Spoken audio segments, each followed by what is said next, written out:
Welcome to Beyond the Hype, the podcast where we cut through the buzzwords and bold claims to uncover how science really works.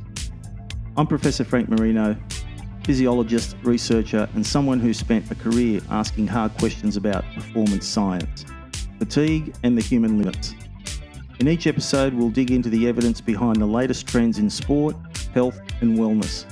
What holds up under scrutiny and what's just hype. Join me as we go beyond the headlines, beyond the fads, and beyond the hype. In part one, we looked at the origins of cold water immersion, from Roman baths to Korean diving women, from the 19th century hydrotherapy to modern Olympic cyclists.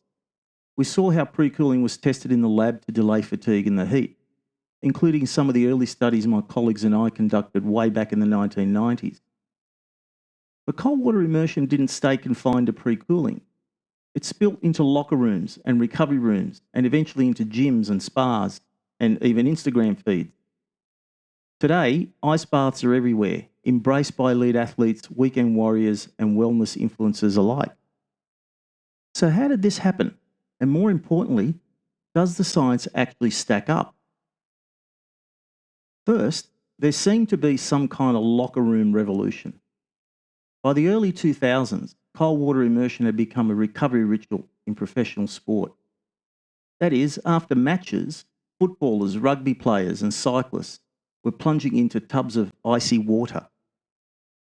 The idea seemed physiologically sound because, as we know, exercise causes micro damage to the skeletal muscle fibres, which triggers inflammation, and there'll be soreness, and of course there'll be some level of fatigue.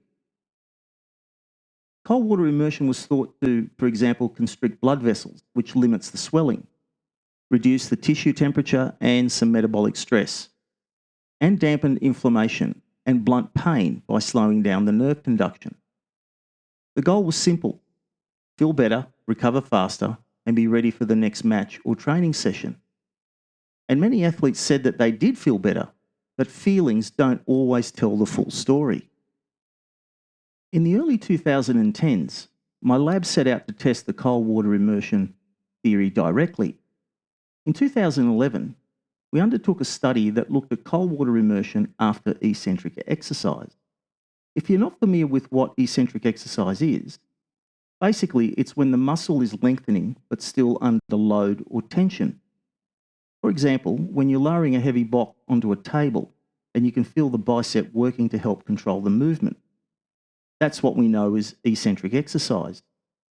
What we also know is that repeated eccentric exercise causes more damage to the muscle than does normal shortening of the muscle.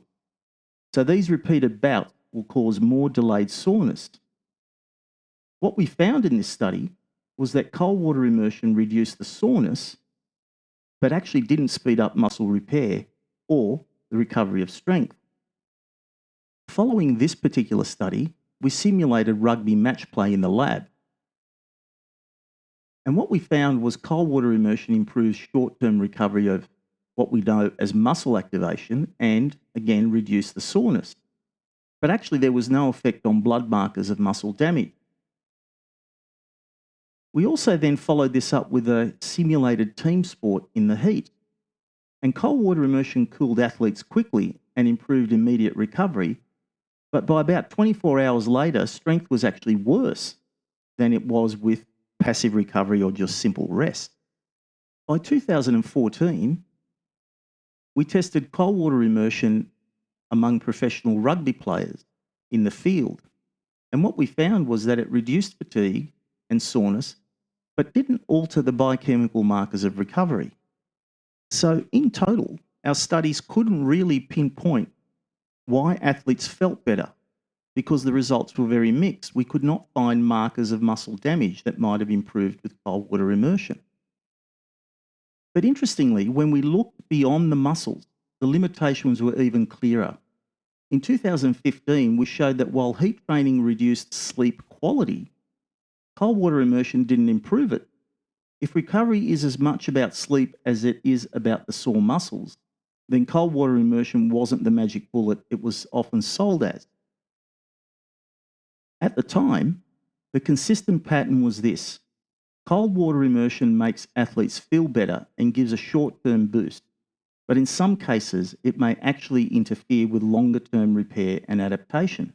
Now, if we fast forward to more contemporary evidence, other groups actually found similar patterns depending on the athletes and the kind of protocols they used.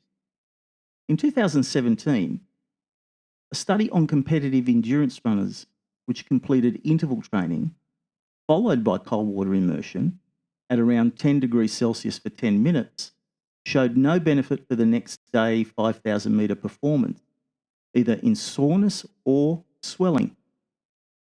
In another study in 2019, trained athletes underwent repeated high-intensity bouts. They used 10 to 15 degrees Celsius immersion for about 10 to 15 minutes. Athletes reported reduced soreness and improved feelings of recovery, but muscle damage markers and performance measures were unaffected.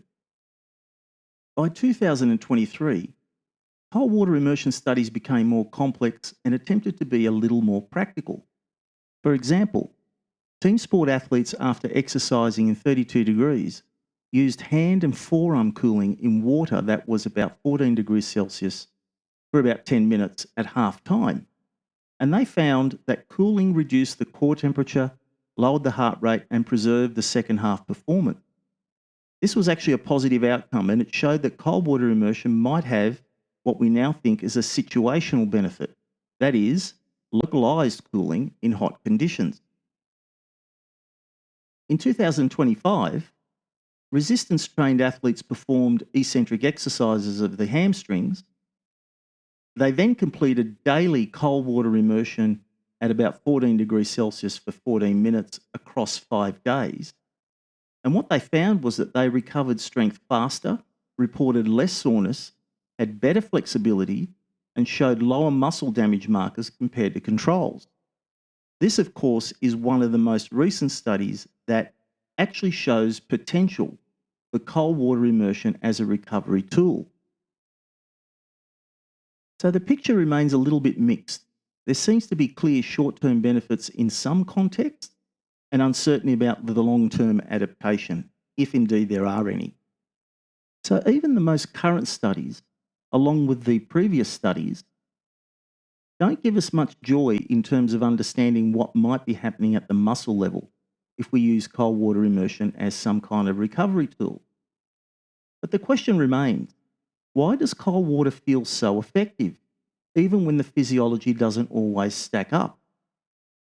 In 2014, two of my colleagues actually argued differently.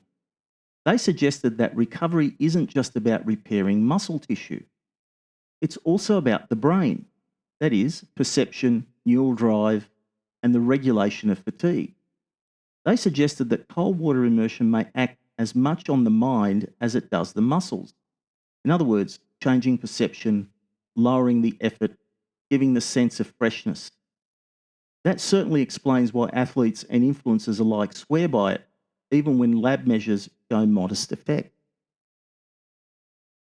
So the question is, how did we go from science to cold water immersion craze?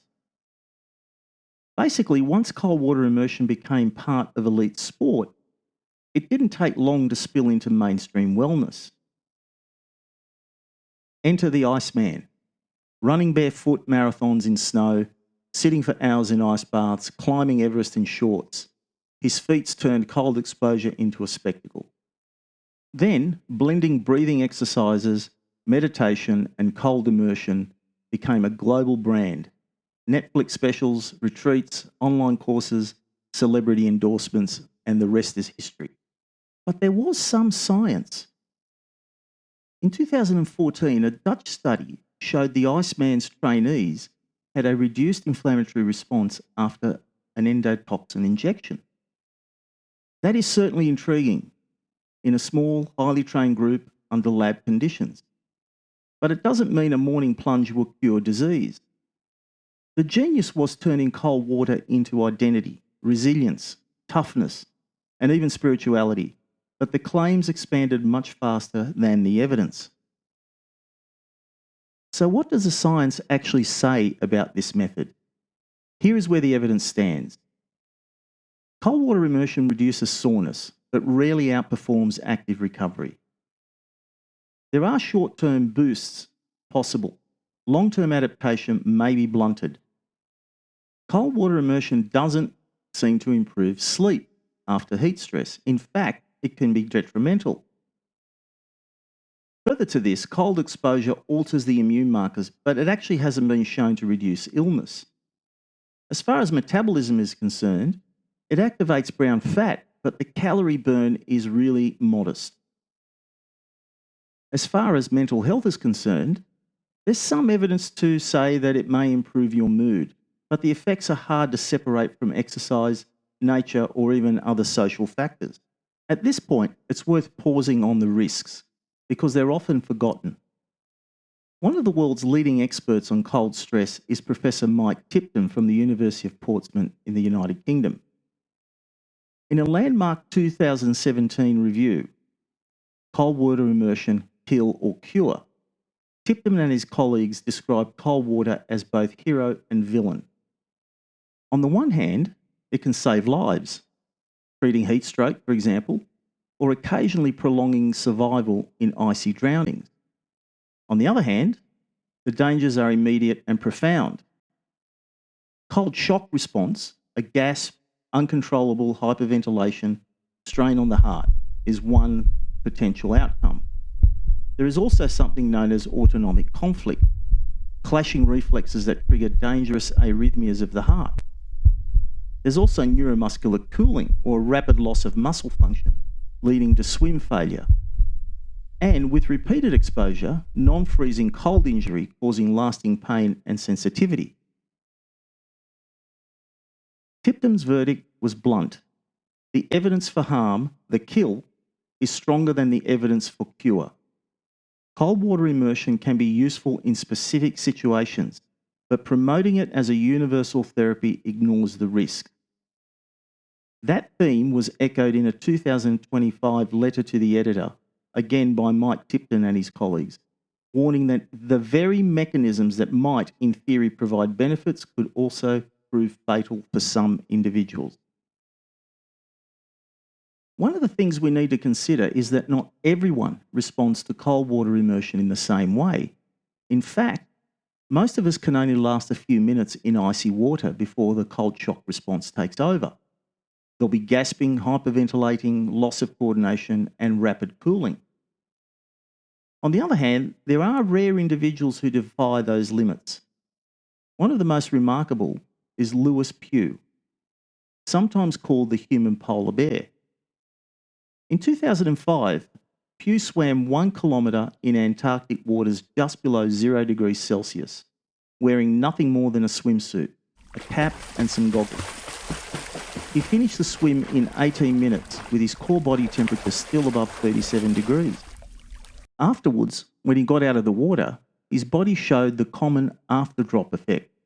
That is, as the blood from his cold limbs returned to his core body temperature fell to about 35 degrees Celsius.